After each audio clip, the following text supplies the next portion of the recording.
The biggest pumpkin ever.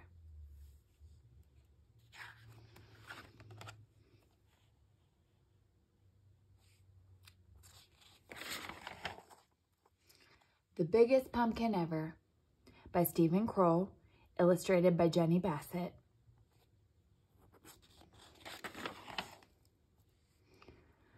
Once there were two mice who fell in love with the same pumpkin.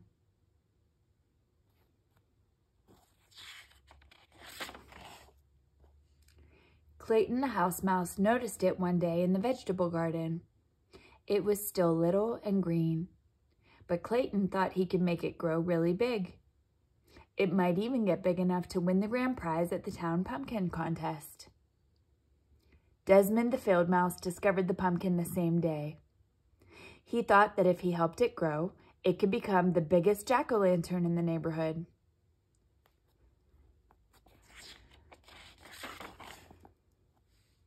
That afternoon, Clayton watered the pumpkin. He also mixed up some fertilizer of manure and water. He spread the mixture around the pumpkin to make it grow larger. That very same night, Desmond went into the garden. He watered the pumpkin too. He also spread some manure mixed with water around it.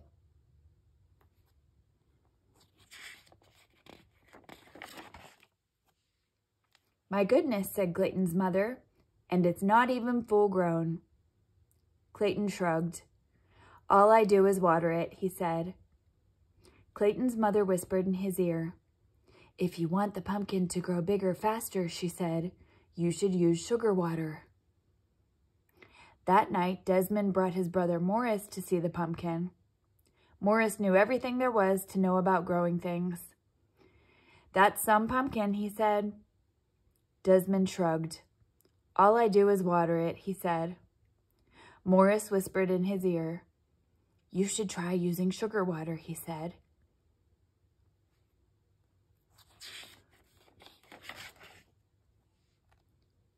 The next day, Clayton dug a small hole beside the pumpkin vine. In the hole, he placed a bowl full of sugar water. He cut into the vine a few inches from the pumpkin. In the cut, he put one end of a piece of candle wick. Then he put the other end in the bowl of sugar water.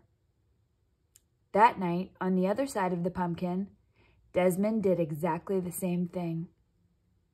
Within a week, the pumpkin was twice the size it had been. Within 2 weeks, it was absolutely enormous.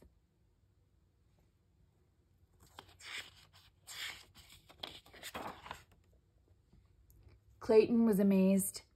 He ran down the road and peeked into his friend Jimmy's pumpkin patch. The pumpkin Jimmy was growing for the contest looked much smaller. Clayton scratched his head.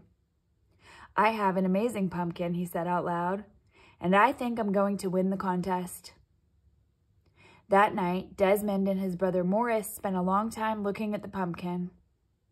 "How do you think it got that big?" Desmond asked. Morris shrugged. "A little luck, a little skill." "It's going to make some jack-o'-lanterns," said Desmond. "It sure is," said Morris.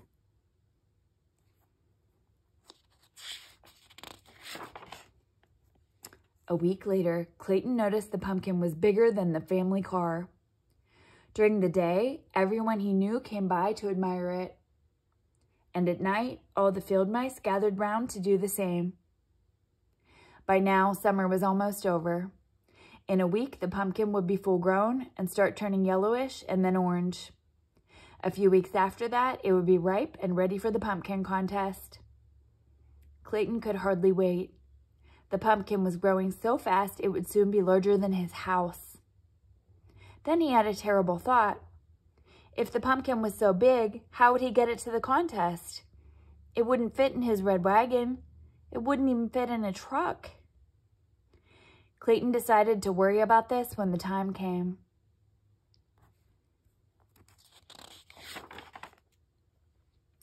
That night, the weather grew colder.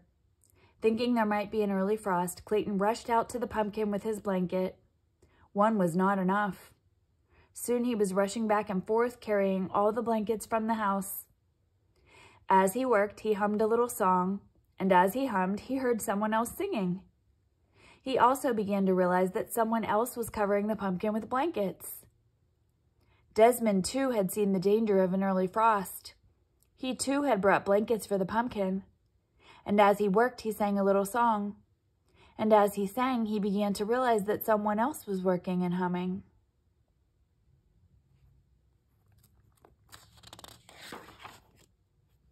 Clayton stopped humming.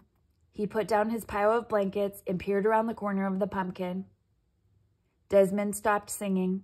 He put down his blankets and peered around the corner of the pumpkin.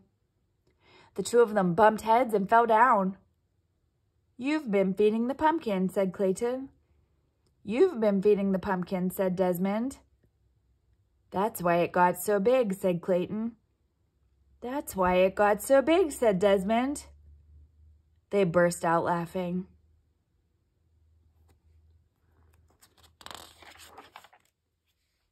When everything had been explained, Clayton said, "I know I'll win the contest if I can get the pumpkin to town." Desmond smiled. "I'll help you. Just let me carve the pumpkin into a jack-o'-lantern for Halloween when the contest is over." "It's a deal," said Clayton. "A deal," said Desmond. And they shook on it. The morning of the contest was bright and sunny. Mice were bringing their pumpkins to the town square by truck and car and wagon. Some were rolling them along the ground.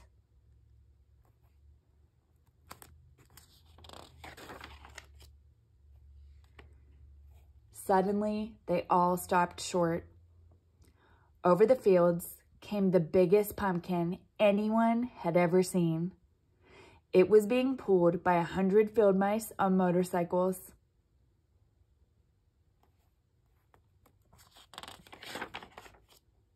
When the pumpkin reached town, it was too big for any of the streets. Clayton had to explain why they couldn't bring it to the square.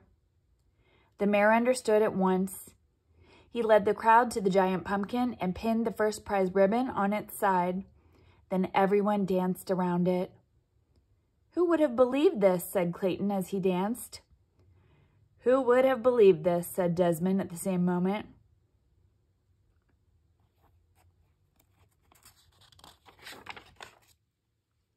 When the celebration was over, the 100 field mice pulled the pumpkin back to the field. The day before Halloween, they carved it into the best jack-o'-lantern ever.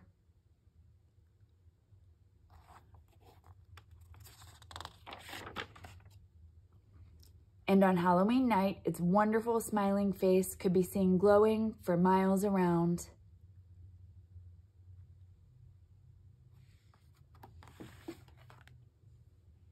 The end.